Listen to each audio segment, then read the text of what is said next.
Hello and welcome to another episode of This One Precious Life. And I'm really delighted to bring you another fantastic guest on today's show. And I'm very excited about what we're going to learn through this conversation. So a big warm welcome to Meeta Darji, who is an award-winning mindset and mental resilience speaker and corporate wellbeing consultant. She helps high-performing leaders and business owners rewire limiting beliefs so they think differently, show up powerfully, and stop playing small. Backed by 12 years in PR, corporate comms, Meeta blends neuroscience, EFT tapping, and mindset techniques to help people transform their inner dialogue, overcome performance-limiting beliefs, and operate at their highest potential. Warm welcome, Meeta. Hello, thank you for having me. It's so exciting to be here. Oh, well, I am excited. And since we arranged for this conversation, I've been very excited to learn more about all things tapping and all your mindset work. Before we go into that, I'd love for you to share a little bit about your story, if you don't mind. What's brought you to this point and all the work you're doing and the tapping you do now? Yeah, so let's rewind back a little bit. You did mention in my intro that I've got a background in PR and communications. And it's probably just over 10 years ago now, I was given, or our family was given the opportunity to move abroad to America for my husband's work. My husband traveled a lot with work, so I jumped at the chance because I was very stressed, burnt out. PR sounds very glamorous, but it was a lot of hard work, long hours, two small children. So I was ready. I was ready to just jack it all in, go to America and be a mum, and look after myself. So off we went on our little American adventure. And about 3 weeks into that, I had an awful car accident, and my two little girls, not so little anymore, were in the car with me at the time. And thankfully, I feel very lucky to be here to tell the story. We somehow walked out of this car without any broken bones and legs and limbs, but it left me in a really tough, dark place, emotionally, mentally. I suffered from PTSD, panic attacks, anxiety, you name it. I really struggled with getting back in the car. And I lived in the States. I didn't know anyone. I lived in the States, and you have to drive everywhere when you live in the States. There wasn't, I come from London, and I was very used to getting on the tube, and there was none of that. So I carried on, and I searched high and low for different ways to try and help myself and improve my mental health. And on that journey, I discovered a lot of things. I tried medication, which helped a little bit, but then not so much. And I kind of went back I grew up in an Indian household. There was a lot of Ayurveda, there was a lot of holistic practices, and there was a real belief in that. And I think I just reverted back to that, thinking there's got to be another way. So I started taking a bit of a holistic approach to my lifestyle. I started meditating, looking after my gut health, moving my body more, and that all really helped. It really did move the needle for me. And I thought, well, this isn't rocket science. Why doesn't everybody know this? So I then decided to train to become a health coach. So I'm also an integrative health coach. And on that journey, I discovered this very strange looking technique called tapping. And it was one of those things where you hear about something and then you constantly hear about it everywhere. And it felt like the universe was giving me a sign that I needed to look into this. And so I did. And I had a session that just looked like we were on a Zoom call like now. And it felt a bit like therapy, as I was talking about the car accident, talking about my feelings and my fears, all at the same time while we were doing this strange technique and tapping on these points on the face and the body. And I came out of that session thinking, gosh, I feel so much lighter, but perhaps it's just because I've, spoken about my feelings, and maybe that's why. Got back in the car, And I kid you not, I felt absolutely nothing in the way of feeling triggered, feeling emotionally charged, feeling panicked, feeling anxious. It felt like it had all gone. And it felt like in my head that that car accident hadn't happened. I still had the memory of the accident. I don't, it doesn't erase memories, but I'd lost that emotional charge, and I could not believe how different I felt. And to the point where after I'd had the accident, I never used to turn left. It sounds crazy, but PTSD is real, and I wouldn't turn left. And I found myself driving, um, without really thinking about it. I'd turned left, and it was only about 10 seconds after I'd done so, I thought, wow, I've just turned left. Anyway, so it's a little bit of a long story, but after that, suffice to say, the magic of tapping, I was hooked, and I said to my husband, I'm going to learn how to do that, and I'm going to teach anybody that will listen to me. And here I am today. Oh my word. Well, when I asked that question, I had no idea, genuinely, even I though we'd know. met briefly, of this story. And God, you can't help but be moved by that. And also to know, if it hadn't have been for that, not saying for 1 minute Yeah, you'd yeah, want that, but how things lead to things, and then opened up this world, and the transformational effect, like yeah, you tried all these things and wonderful things, and gone on a big health kind of healing journey, but that final, I guess, that bit that was the true freedom. yeah, exactly, exactly, and it's exactly that. I mean, people know it as tapping. It's the actual term for it is EFT, which stands for Emotional Freedom Technique, which I love as a name because it does exactly what it says on the tin, and and that's why I'm so passionate about it, because if you think about any time that you feel triggered or charged or anxious, and you can have a tool that can help with that, whether that be that in the workplace, as a parent, in relationships, in life, it's super empowering. Wow. So can you explain a little bit about, Yeah, should we obviously talk? it seems like magic, Yeah, but what is it? What is happening? If you could kind of describe a little bit about what's happening in the body, what's happening psychologically, that these amazing results could manifest. yeah, definitely. I love that you call it magic as well, because that word just keeps on coming up at the moment when I'm talking about this technique. I think I'm going to have to put that somewhere in my branding. Um, but what is tapping? So it's this blend of traditional Chinese medicine and modern psychology, and it's this marriage of the two. Now, with traditional Chinese medicine, it works in exactly the same way as acupuncture. So, if you're familiar with acupuncture, where they insert needles into specific acupressure points to allow the qi, the energy of the body, to flow nice and freely, that's basically exactly what we're doing. But instead of using needles, we're just using our fingers to stimulate those acupressure points.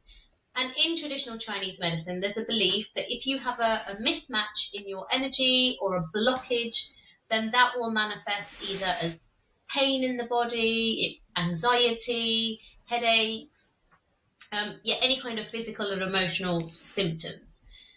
So that's the traditional Chinese medicine, the more spiritual, the more woo-woo side of it, as people like to think.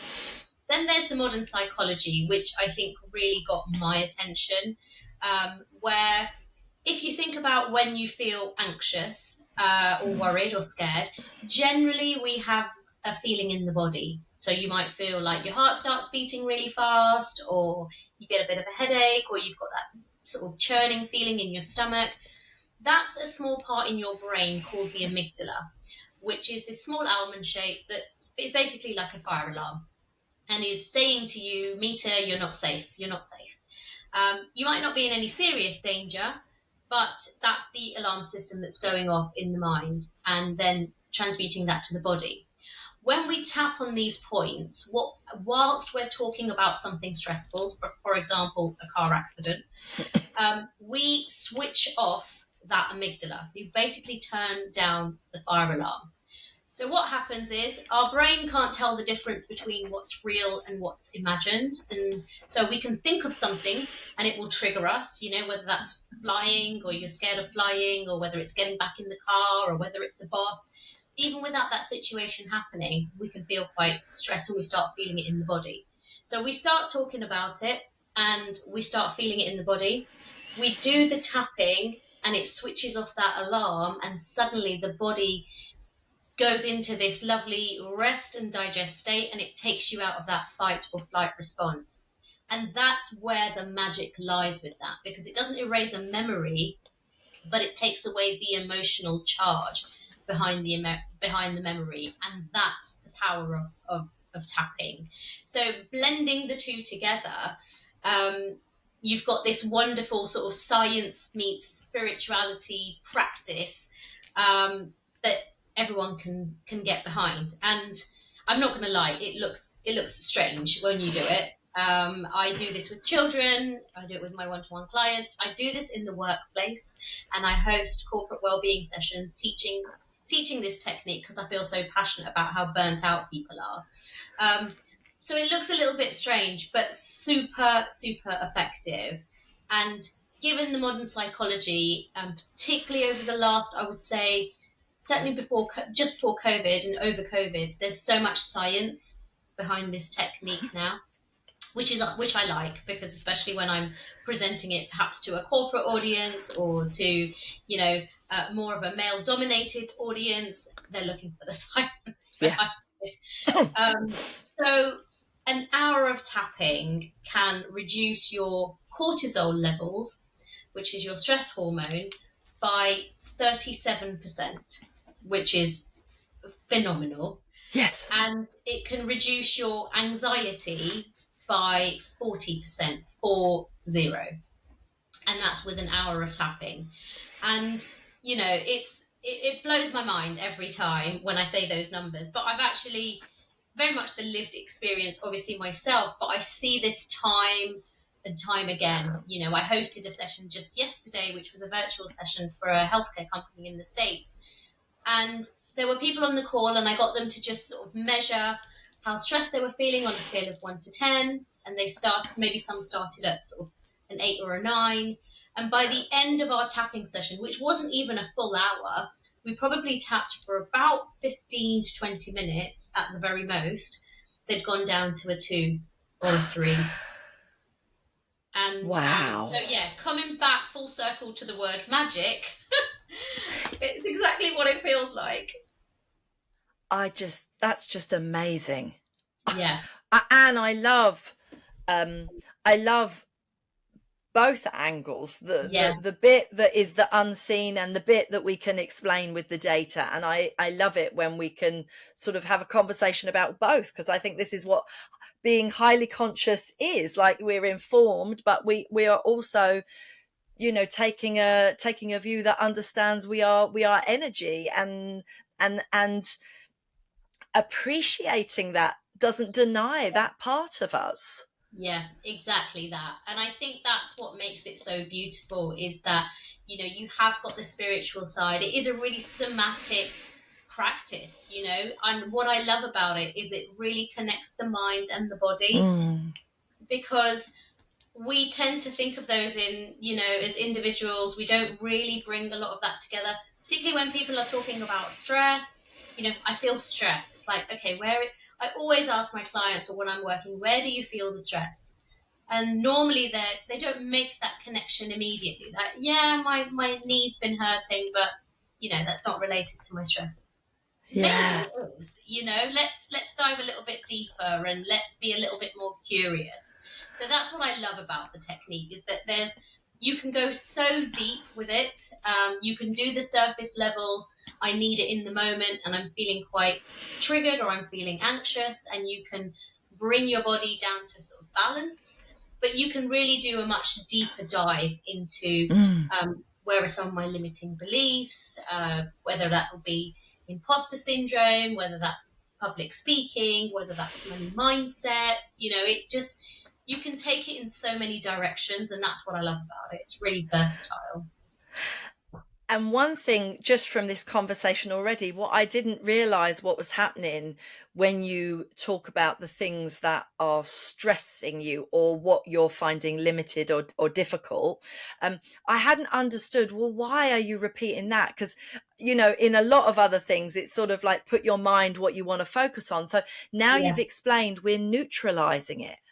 Like exactly. we're taking the trigger away in Yeah. order to then move on. Yeah, exactly that. And you want to, it's a really good question, because people always ask, can't we just, do we have to focus on the negative? Can't we just say positive affirmations? And I understand that. But with tapping, you want to trigger those feelings in the body. You want to get that amygdala fired up so that you can switch off that arousal of the amygdala, so that you can turn it off.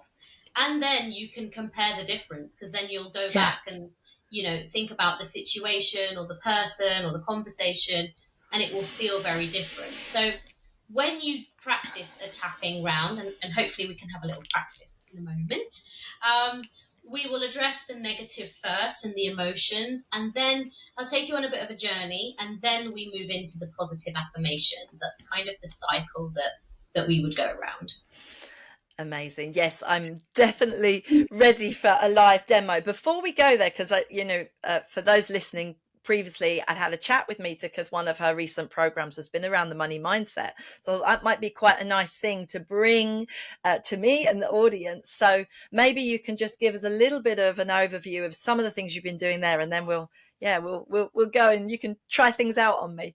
Yeah, I love that. So money mindset. Wow. I mean, that is a beast of a topic in itself. But when we think about our money mindset, what is money mindset? First of all, it's basically the emotional operating system behind what you think about money, how you spend money, how you manage money, how you behave around money. And actually, we all, including myself, carry so much baggage and emotions and beliefs around money. And that is really impacting our behaviors, much like just, our mindset in general when we talk about the mindset. So it's getting you to look at, how are you behaving around that money? And I fell into this world because I set up my own business, and really passionate about my subject, as you can probably tell. Um, Really keen to get it out there, and I felt like there was a little bit of a block. I felt like there was a ceiling, and I couldn't quite work out why. Because I had the motivation, I had the strategy, but something just wasn't sitting right until I heard the term. I hadn't even heard the term money mindset, and discovered, somebody said to me, what kind of things did you grow up with? What kind of stories did you grow up with when you were young around money? Or what do you say about money? And I thought it was a little bit of an odd question, but I grew up with a lot of conflict around money. And I used to say things like, oh, if you have too much money, it makes you upset, it causes conflict, it causes arguments. Money is poison. I used to say that out loud. And I didn't realize that that was all having a knock-on effect in my behaviors, because my subconscious mind was taking that in and translating that into how I earned money, spent money, received money, held on to money. So I did a real deep dive into my own money mindset, very much a lived experience again. And I discovered I had so many limiting beliefs around money that were holding me back, and so many emotions, even just to the point of opening bank statements when you did used to get bank statements through the post, to managing my own finances. I realized that my nervous system really didn't feel very safe around money. And And of course, our subconscious mind, we know, is controlling 95% of our behaviors. So suddenly it all started making sense. And so I realized that there was a lot of beliefs, a lot of emotions that I was carrying. And so then I used the tapping to work through the emotional charge around money. And that's how I landed in this space and have created a 6-week program, actually, which just finished on Monday, to take people very much through that journey, to get them to think about what are those beliefs, get them to think about what are the roots of these money beliefs, where did they come from, who did we hear them from, are we self-sabotaging ourselves, and are we procrastinating, to then the more fun stuff like attracting abundance and manifesting, which is always like a popular week. But you've got Yeah. to do the hard stuff before you go on to the manifesting and the visualization. So yeah, that's in a nutshell what money mindset is and the power of using tapping for your money mindset. I definitely resonate with what you were saying about the household you grew up in and some of the beliefs we just sort of innocently absorb as if they're true. Yeah, exactly that. We just take them as our truths. And we don't realize that we're doing that, but we might see that in our behaviors, in the way that we don't like putting our prices up, for example, if you run your own business, or you discount heavily, or you over deliver, all the little things Mm. that come up with like, yeah, let's look under the hood and see where that's actually come from. Yeah. I definitely noticed for myself that I've been, making headway and, strides forward with my money and my ability to receive it and my ability to charge what I think is more in line with the impact. Yeah, What I would say is that I definitely know there's some beliefs sitting there or some ideas around I'm not the person who would have a million. Like, where's that come from? Or yeah, so I definitely, it's almost like you say, you don't even exactly know where it is, but I know that there is beliefs like you have to work really hard to earn money, or yeah, that is almost somehow linked to evil because of some of the examples of greed we see in the yeah, world. yeah. And I don't think that our culture, I don't think the media has helped. You have songs like Dirty Cash, and you watch shows on the TV where there's fights over money and the rich people are very evil. And so it's not just our parents and our childhood. I think we're being fed these messages from lots of different areas, and we have done as we've been growing up. But that you have to work really hard for your money is such a common one, particularly with female entrepreneurs, I think. Or if I work so hard and I'm so successful, then I won't be able to manage and I'll get burnt out, or I won't have time for my family. I won't have that work-life balance, and I won't be there for my family. I had that actually with one of the ladies that was on my money mindset program, and she had this really strong belief that you have to hustle, work really hard every hour God sends to earn money.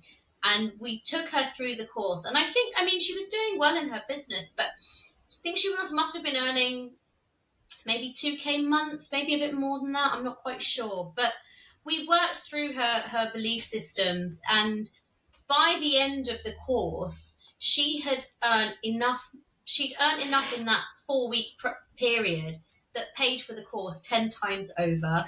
She had attracted these high ticket clients. She'd had amazing wins just from releasing some of these beliefs and bringing her nervous system back to safety. It's this mind body connection where the body doesn't feel safe to be earning X amount. And we create those ceilings ourselves. It's your Mm. kind of your mindset, and your subconscious mind really is in control of that. Yes. Yeah, it's really, really powerful. I'm definitely seeing the link to the nervous system and safety in so much of anything related to our expansion, doesn't matter what the topic. So, and about expanding our safety and capacity to receive. Yeah. Yeah. So And also let's. hold. Oh, go on. No, I was going to say also to hold as well, to Mm. hold on to that. For a lot of people, they are okay to receive it, but holding that much and that level of abundance or success doesn't feel safe. So if the money comes in and it's coming in Yes. large amounts, then they might be spending it, they might be gambling, they might be shopping. You know, it comes in and then it's gone out. It comes in and then it's gone out. You know, you hear these stories of people that win the lottery and you know, like by the second year they've got no money, not a penny left to their name. It's very much like that. So it's a really interesting relationship to be curious about. That's what I would say to people, is just to be curious about it. So let's try this out. Let's be curious together. Shall we do it? Shall we do it? Shall we Yeah. do a little tapping round together and see Mhm. how you feel? Okay. So let me ask you then, with let's think of any beliefs that you think you might be holding on to around money. Um, Feel free to share anything that you think is coming up for you now and the stage that you're at in your business now, and perhaps any emotions that come up for you. So I think, like, there's something around if I was to increase what I earn significantly but beyond where I am now, that would take a lot more work, effort, and take away some of the balance. So Yeah. there's something around that. There's also, I wonder whether some kind of deserving thing, like that sort of, I'm not the sort of person who So like not worthy, would, not feeling worthy of that. yeah, worthiness around like that sort of, if I was to say £1 million, that just seems so far out of my league. Like I can't even imagine a vision where I have a company that would be bringing in that. And I know that when I hear sort of some of my mentors and they're talking about multi-million pound, well, whatever they're earning, I wonder whether there's a flavour of judgment I have around that as Mm-hmm. well. Not that there should be, but yeah, that's just interesting because historically I can completely see how the family I was brought up in there would have been a lot of judgment around people with money.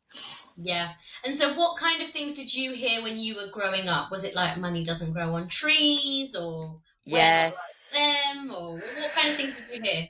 Yes, or that they're full of it, they're full of money, or yeah, money's evil. All problems related to money. Money are problems. There was definitely a relationship with money and problems. And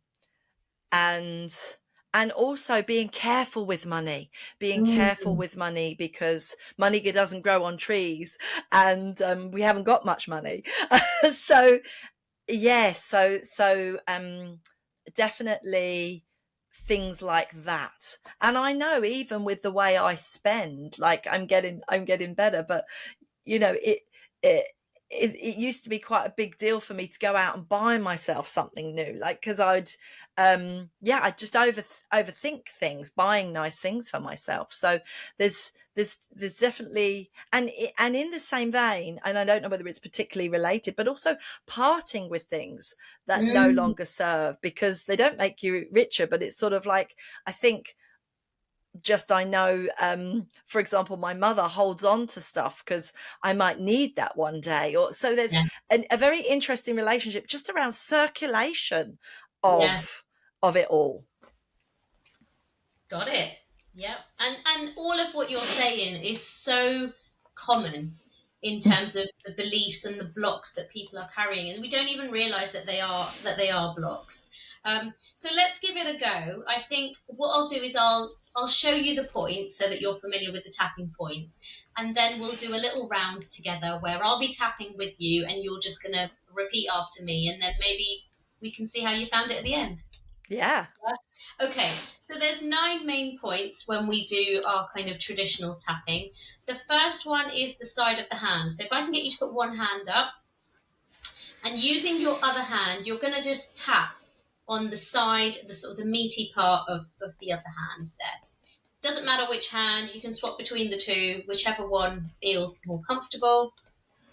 So that's the first point, that's the side of the hand. Then we have the eyebrow. So it's sort of where your eyebrow begins, where you feel the hair of your eyebrow beginning. Then we have the side of the eye, which is a bone that you feel at the end of your eyebrow. Can you feel a bone at the end of your Yeah. eyebrow? Perfect.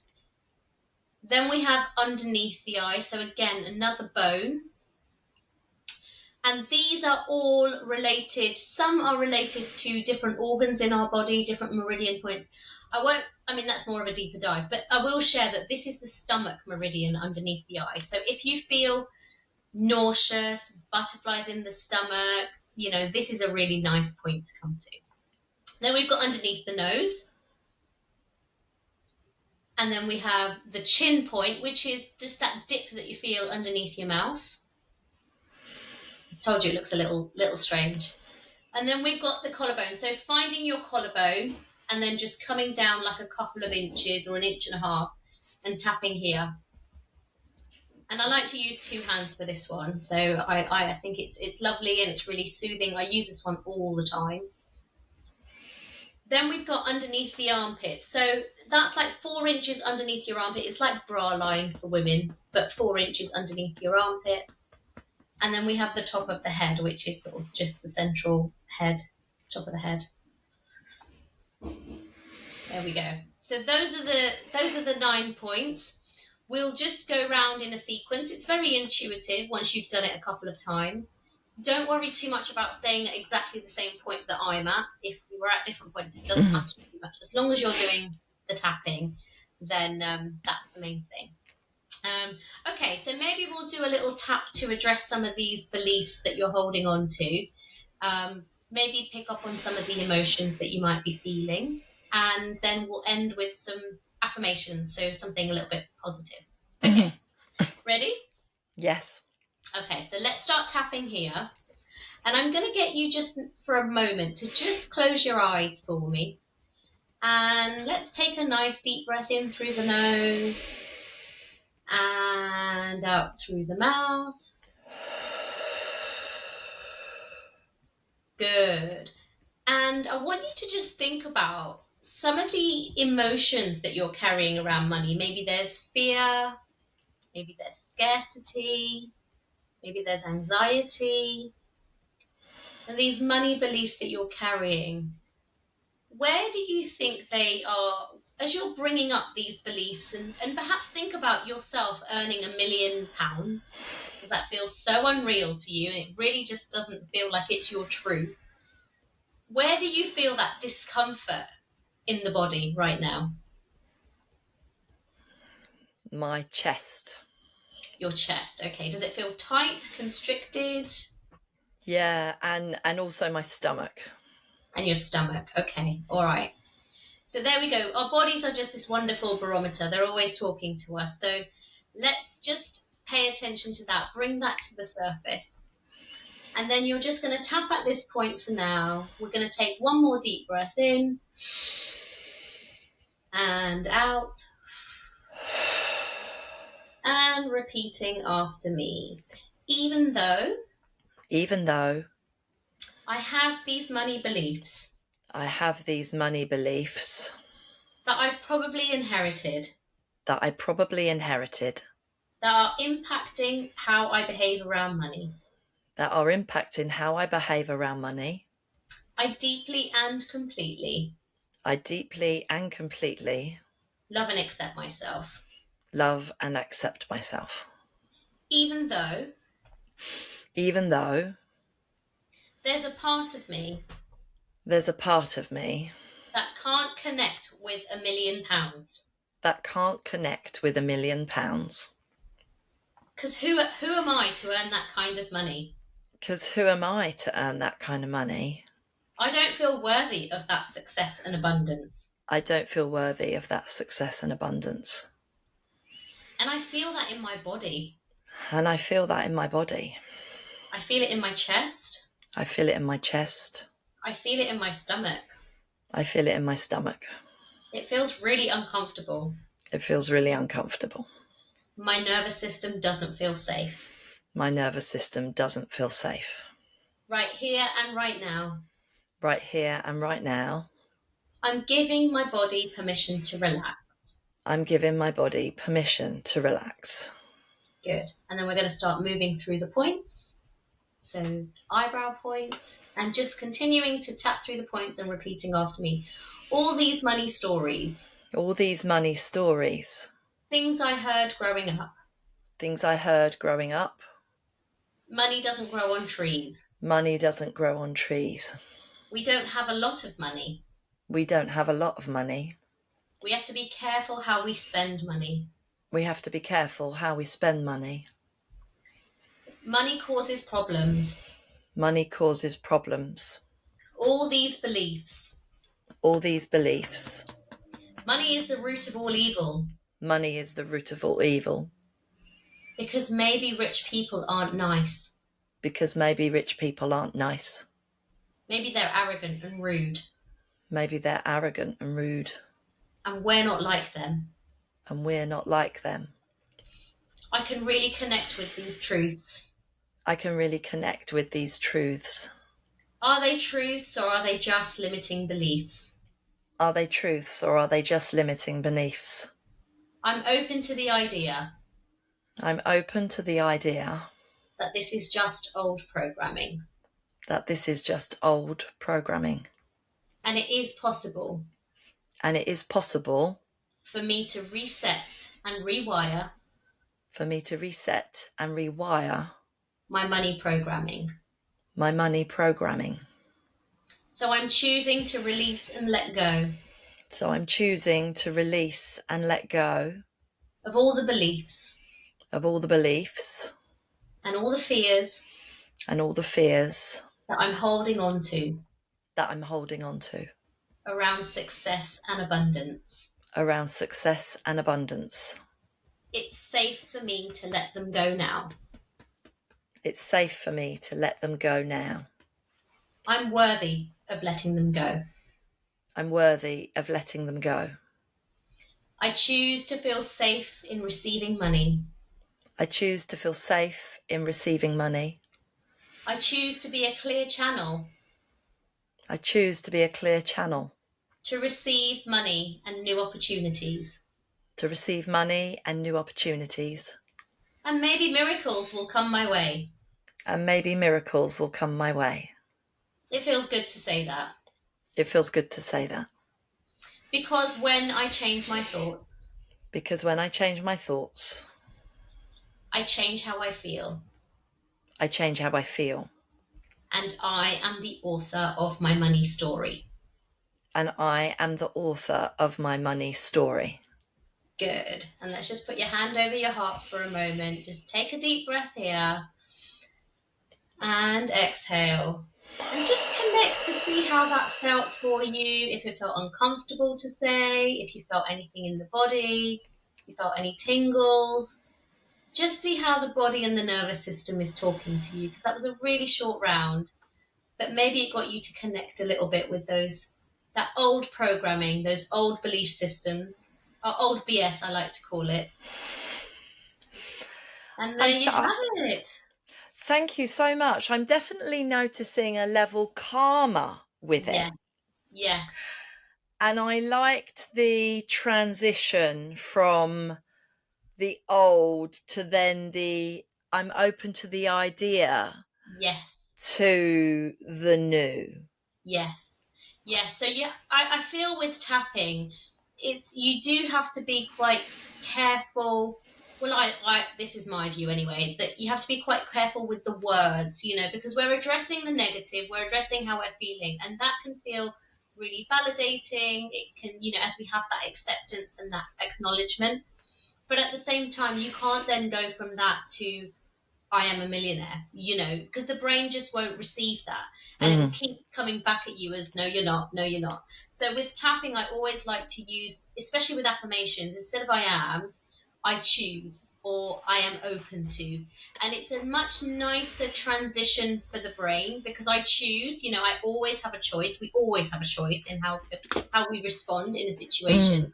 It's much easier to then transition to I am when it feels ready to do so. So that's why we use that terminology. Yeah. And if I am to now continue to practice this, like saying the £1 million, like, because that's very far off from my reality. And really, I chose that Yeah. purposely because of the way it feels. Yeah. As a step, do you encourage like smaller increments, or to just go for like, what feels out of league? Well, I would start with if £1 million feels totally out of league, then I would then halve that and then say, what does half of that feel like? Yeah. And what does half of that feel like? And break it down into chunks. And or go the other way to say, it feels safe to hold £5,000 in my bank account, for example. It feels safe to hold 10,000, and that feels okay. 25,000. And very immediately, just with your eyes closed, you'll be able to see where that thermostat, that nervous system Mm. thermostat is sitting. Your body will start going, oh, hang on a minute. 25 doesn't feel good. 15 feels okay, but 25's a bit much, and so you can play around with it. And then Yeah. obviously there's lots of sort of tapping techniques that we would use, Mm. but then you think about, you sort of tap for that gap, I Yeah. guess, is a way of putting it. And as you were saying that, I just thought, God, and I bet when you do this with a group of people, you can just see the complete subjectivity of it. How Yeah, one person feels safe with, a certain amount, another feels yeah, unsafe with it. And actually, there's no rhyme and reason but for the beliefs we've made about it. exactly that. And that's what I love about, I've done this program now. This is my third cohort, and the community that we have, and that it's a judgment-free zone. And I always say that from the offset, that your story is very different to her story. Let's just accept that we are all carrying this baggage and these money blocks, and some of them will be similar, some of them will be very different. You might be at different stages in your life, in your business, but we're all working through our stuff. And so it's really interesting that what it brings up, but also the sense of community as well, which Mm. people really love. Oh, there's nothing that there's medicine in community for Absolutely. sure, for sure. Um, I'm gonna wrap us up shortly and get and signpost so people know where they can find out more about you and what you do. But in terms of frequency, and if I was to play and practice with this now, I've had a chance to experience and have some words around it. What's the prescription? Yeah, I always get asked this, and if it's something that you can do on a regular basis, or certainly any time you're making money decisions, or you're looking through your accounts, or you're pitching to a client and it's a big amount. Any time where you feel that kind of dysregulation is a good time to do the tapping. If you can do it on a daily basis, you would only need a couple of minutes. I've got some money affirmations that I encourage my clients to say, even if it's just 1 minute, to say that they're chanting them or saying them out Mm. loud or tapping them. Anything, even if it's just a couple of minutes on a daily basis, would be my ideal. But if not, certainly when you're having that interaction where the body starts talking to you, Yeah. and you have that awareness now that, oh, something is showing up, that's a good time to Mm. definitely take a few minutes out. And we don't need to be practicing for hours and hours, just Yeah. a couple of minutes, like you said, just to regulate the nervous Mm. system. I just think wherever we can do little and often, it's much more sustainable. And there is power in the repetition, isn't there? Just to continue to do this micro moves really to increase the capacity and our safety. So, oh, Yeah. thank you Thank so you. much. Oh, you're I've very loved welcome. this conversation. I feel um and thank you for the gift of the knowledge you have shared with myself and the community here. So where can people find you, and is there anything in particular you're doing at the moment that you want to share with people listening? Yeah, well, thank you for inviting me. That was I've really enjoyed our chat. If you'd like to follow me, I'm quite active on Instagram. My Instagram handle is Naturally Nourished with Meeta. And I'm also on LinkedIn, Meeta Darji, where you'll see a lot of me showcasing the corporate wellbeing work that I'm doing. And if you want to get more involved and you want to experience the power of tapping, or the magic of tapping, I should say, I'm hosting a 2 day, well, it's not really a 2 day, it's a 2 hour series all around feeling stressed, overwhelmed, and burnt out. So it's over Zoom, over 2 nights, an hour each night. And we'll be practicing the power of tapping, bringing our nervous system back to balance. I'll be showing you how you can do that yourself. So it's a real taster into the technique for those that are really curious. I know I've got a huge audience that is really curious but sitting on the fence a little bit. So it's across 2 days. It's £20, so it's super affordable. If people want to get involved, you can find that on my website, which is also Naturally Nourished with Meeta. And the money mindset course, if that is something that you want to delve a little bit deeper in, like I said, I've just finished a cohort, and actually I wasn't going to do another cohort this year just because of another project I'm working on. But because it's been so popular, I am going to run it again, but not until September. So again, all of that is on my website with the details as a payment plan. But get in touch with me if you have any questions or you want to learn more. And yeah, I look forward to seeing you all. Well, thank you so much. I'll make sure that I signpost all of those in the show notes. So anyone listening, you can just go to the show notes and find all the links to make it really easy. Meeta Darji, thank you for your wisdom, for your presence. And I'm excited to go and play with my new tools. So much appreciated. All the best. Thanks ever so much, Natalie. Take care. Bye.